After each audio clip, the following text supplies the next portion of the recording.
आज हम लोग इस लेक्चर में बात करेंगे कि कम्युनिकेशन स्किल में जो हमने एलिमेंट ऑफ कम्युनिकेशन देखा था उसी को ब्रीफ में डिफाइन करेंगे।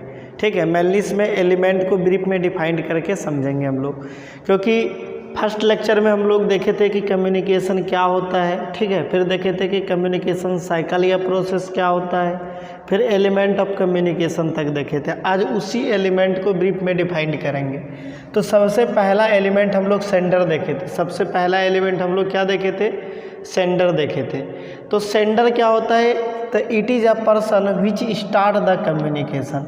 सेंडर एक व्यक्ति होता है जो कम्युनिकेशन को स्टार्ट करता है। And also called the communicator, और इसको कम्युनिकेटर भी कहा जाता है। ध्यान रखिएगा, सेंडर एक ऐसा व्यक्ति होता है जो कम्युनिकेशन को स्टार्ट करता है और इसको कम्युनिकेटर भी कहा जाता है या सोर्स ऑफ कम्युनिकेशन कहा जाता है। वही बात यहाँ लिखे हैं, और सोर्स ऑफ कम्युनिकेशन। तो फिर से इसको पढ़ते हैं इस लाइन को।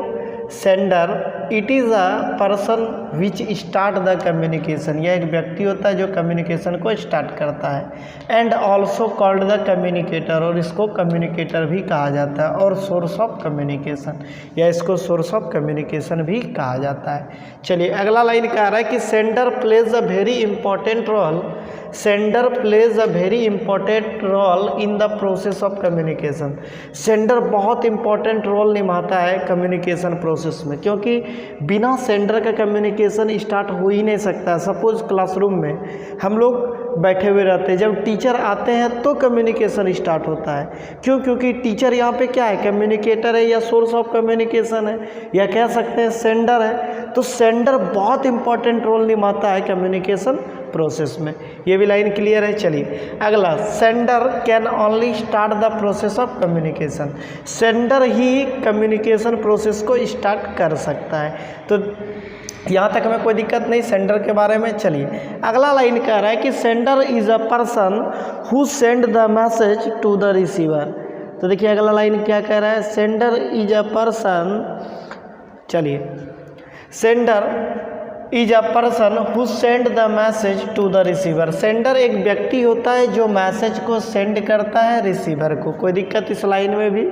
क्योंकि यहाँ से बहुत इंपॉर्टेंट चीज़ शुरू हो गया है। ठीक है, आपको एग्ज़ाम में 4-5 एलिमेंट दे देगा, डिफाइंड करने के लिए कहेगा, इसीलिए बिल्कुल अच्छे से समझिए। बहुत इजी लैंग्वेज में है, ज़्यादा कुछ वास्ट लैंग्वेज है नहीं। ठीक है, बच्चा वाला इंग्लिश है। तो sender is a person who send the message to the receiver. Sender एक व्यक्ति होता है जो कि मैसेज को सेंड करता है रिसीवर को। उसके बाद sender should have some good characteristics in him और हर। सेंडर जो होना चाहिए अच्छे चरित्र का होना चाहिए, अपने लिए और दूसरों के लिए भी। क्योंकि देखिए सेंडर पे ही कम्युनिकेशन प्रोसेस डिपेंड करता है। अब सेंडर का कैरेक्टर लेस होगा तो कौन उसका बात सुनेगा? तो सेंडर अच्छे कैरेक्टर का होना चाहिए। गौ समाज में भी देखते हैं जो कैरेक्टर लेस इंसान होता है, जो कैरेक्टर लेस आदमी होता है, वो कितना अच्छा प्रवचन दे दे, कितना अच्छा सेंटेंस बोल दे, कितना अच्छा कह सकते हैं कि ज्ञान दे दे, कोई लेने वाला है उसको? नहीं है। तो सेंडर अच्छे कैरेक्टर का होना चाहिए अपने लिए और दूसरों के लिए भी। उसके बाद sender should have also good knowledge his और हर सब्जेक्ट। सेंडर को जो है नॉलेज रखना पड़ेगा अपने और दूसरों सब्जेक्ट के लिए। सेंडर को नॉलेज होना चाहिए अपने या दूसरों के सब्जेक्ट के बारे में। क्यों? क्योंकि अब देखिए हम कम्युनिकेशन पढ़ाने आए हैं, अभी हम कम्युनिकेशन आपको पढ़ा रहे हैं, हम सेंडर हो गए। अब हमको कम्युनिकेशन का नॉलेज ही नहीं है। ठीक है, कम्युनिकेशन स्किल का नॉलेज ही नहीं है, तो आपको जो हम नॉलेज शेयरिंग करेंगे, यहाँ जो कम्युनिकेशन में नॉलेज का शेयरिंग होगा, क्या वो बेटर तरीक़ा से हो पाएगा? नहीं हो पाएगा। तो सेंडर को नॉलेज होना चाहिए अपने सब्जेक्ट के बारे में और दूसरों के। मतलब दूसरों का क्या यहाँ पे अर्थ हुआ? रिसीवर के बारे में। ठीक है, तो यहाँ अगर यदि सेंडर के बारे में आ जाए लिखने के लिए तो यहाँ तक आप लिख दीजिएगा। चलिए अब बात करेंगे अगला एलिमेंट इनकोडिंग की। अब अगला एलिमेंट देखेंगे हम लोग इनकोडिंग। तो इनकोडिंग क्या होता है? एक प्रोसेस होता है जिसमें मैसेज को कन्वर्ट किया जाता है according to receiver. It is a process by which sender modify the message according to receiver. वही बात यहाँ लिखाए होंगे। इट इज़ अ हाँ ठीक है, it is a process of converting the ideas, it is a process of converting idea को converting करने का प्रोसेस कह सकते हैं, थिंकिंग को कन्वर्टिंग करने का प्रोसेस, या any other component of message into symbol, word, action, diagram etc according to receiver. या इसको इस लैंग्वेज में भी कह सकते हैं, अभी जो हम बोले दोनों लैंग्वेज सही है, ठीक है। It is a process by which sender modify the message according to receiver, ये भी लिखिएगा चलेगा, या नहीं तो आप इसको यूज कर सकते हैं कि यह एक प्रक्रिया होता है मैसेज आइडिया, या मेनली कह सकते हैं कि मैसेज के कंपोनेंट को, यह एक प्रक्रिया होता है जिसमें मैसेज के कंपोनेंट तो को कन्वर्ट करते हैं सिंबॉलिक डायग्राम के फॉर्म में, ताकि बेटर तरीक़ा से कम्युनिकेशन हो सके। तो इनकोडिंग मैसेज को मॉडिफाई करने में मदद करता है, ठीक है। इनकोडिंग मतलब होता है सजाना, ऐसे भी आप ध्यान रखिएगा, इनकोड करना मतलब सजाना। तो इनकोडिंग एक ऐसी प्रक्रिया होता है जिसमें मैसेज के कंपोनेंट को सजाया जाता है रिसीवर के अनुसार, चाहे उसमें वर्ड डाल दे, एक्शन डाल दे, डायग्राम डाल दे। अब देखिए हम ये लोग क्यूब, मान लीजिए कि कोई मैथ के टीचर क्यूब पढ़ा रहे हैं, अब क्यूब का यहाँ पर डायग्राम बनाया जाए और उसके बाद टीचर यदि समझाए तो क्या होगा, रिसीवर मतलब जो स्टूडेंट है ज़्यादा अट्रैक्ट करेगा। तो वही चीज़ है, इनकोडिंग एक प्रक्रिया है जिसमें मैसेज के कंपोनेंट को क्या किया जाता है, सजाया जाता है, मॉडिफाई किया जाता है अकॉर्डिंग टू रिसीवर, चाहे उसमें वर्ड डाल दे, सिंबल डाल दे, डायग्राम डाल दे, जैसे भी आप सजा सकते हो। तो इनकोडिंग क्लियर है। चलिए अगला बात करेंगे मैसेज। तो देखिए मैसेज क्या होता है, तो message is a tap which sender, message is a tap which sender send to the receiver. Message एक टैप होता है, टैप का अर्थ ये हुआ कि एक मीनिंगफुल या एक लाभदायक सेंटेंस, एक लाभदायक कह सकते हैं थिंग्स, ठीक है। तो मैसेज एक टेप होता है which sender send to the receiver, message एक टेप होता है जो कि सेंडर रिसीवर को सेंड करता है। Message can be delivered by aural medium, और मैसेज जो होता है डिलीवर हो सकता है ऑरल मीडियम में, ऑरल मतलब बोलकर हम लोग कर सकते हैं, उसके बाद पेंटिंग के थ्रू, स्पीकिंग के थ्रू, ऑरल मतलब यही होता है पेंटिंग, स्पीकिंग, राइटिंग, ठीक है। तो चाहे उसको पेंटिंग के थ्रू, स्पीकिंग के थ्रू या राइटिंग के थ्रू, या नॉन वर्बल लैंग्वेज में भी मैसेज हो सकता है, जैसे गेस्चर, पोस्चर, बॉडी लैंग्वेज, ठीक है। ये तो समझ ही रहे हैं, पेंटिंग के थ्रू, स्पीकिंग के थ्रू या राइटिंग के थ्रू। अब देखिए नॉन वर्बल लैंग्वेज को समझिए, जैसे गेस्चर, गेस करना, जैसे हम लोग काला कोट देखते हैं क्या कहते हैं, वकील है, वाइट कोट देखते हैं क्या समझते हैं, डॉक्टर, गेस करते हैं, उसी को गेस्चर बोलते हैं। पोस्चर समझ ही रहे हैं, बैनर पोस्टर जो होता है, पोस्चर के थ्रू भी हम लोग को मैसेज मिलता है, या बॉडी लैंग्वेज। तो देखिए बॉडी का कोई भी मूवमेंट एक मैसेज होता है, ठीक है।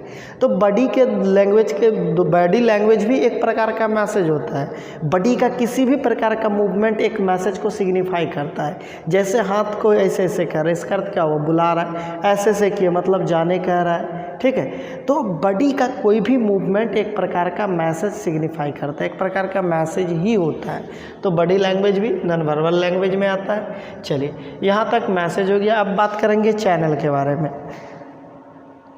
तो देखिए चैनल क्या होता है, तो चैनल एक ब्रिज की तरह होता है, नदी के देखे होइएगा कि दो छोर को जोड़ने का काम क्या करता है, पुल करता है कि ना, ब्रिज करता है। उसी प्रकार सेंडर और रिसीवर को जोड़ने के लिए भी एक चैनल की आवश्यकता होती है, ठीक है। तो उस चैनल को ही हम लोग, उसे जो जोड़ने का काम करता है उसे क्या कहते हैं हम लोग, चैनल कहते हैं। सपोज आप बिहार में, आपका दोस्त दिल्ली में है, आपको कोई मैसेज उसको डिलीवर करना, आपको कोई मैसेज उसको देना है, तो आप क्या कीजिएगा, चिल्ला के बोलिएगा कि फलानमा जो मैसेज देना है दे दीजिएगा, नहीं ना। तो आप दोनों को जोड़ने के लिए भी एक चैनल चाहिए, एक प्रॉपर कह सकते हैं मीडिया चाहिए, ठीक है, चैनल या मीडिया कह सकते हैं उसको। तो हम लोग क्या करेंगे, मोबाइल फ़ोन उठाएंगे, नंबर डायल करेंगे, कॉल करके बोल देंगे। तो यहाँ पे मोबाइल फ़ोन क्या कर रहा है, आप दोनों को जोड़ने का काम कर रहा है। तो यहाँ पे मोबाइल फ़ोन क्या हो गया, चैनल हो गया। तो इसीलिए यहाँ पे पहला लाइन लिखा है, channel is like a bridge which connect sender and receiver together, एक साथ, ठीक है, टुगेदर मतलब एक साथ। चैनल एक ब्रिज के समान होता है जो कि एक सेंडर और रिसीवर को कनेक्ट करता है, जोड़ता है एक साथ, कोई दिक्कत। उसके बाद channel are of many types, channel बहुत प्रकार का हो सकता है। Aural medium like face to face communication, aural medium में भी चैनल हो सकता है, चैनल ऑरल मीडियम भी हो सकता है, जैसे क्लासरूम में टीचर स्टूडेंट, तो वहाँ पे चैनल क्या है, ऑरल मीडियम है, ऑरली बातचीत चल रहा है, ऑरली कम्युनिकेशन हो रहा है। तो फेस टू फेस कम्युनिकेशन हो सकता है या मास मीडियम लाइक न्यूज़पेपर भी चैनल हो सकता है, radio, television, email, WhatsApp, etc.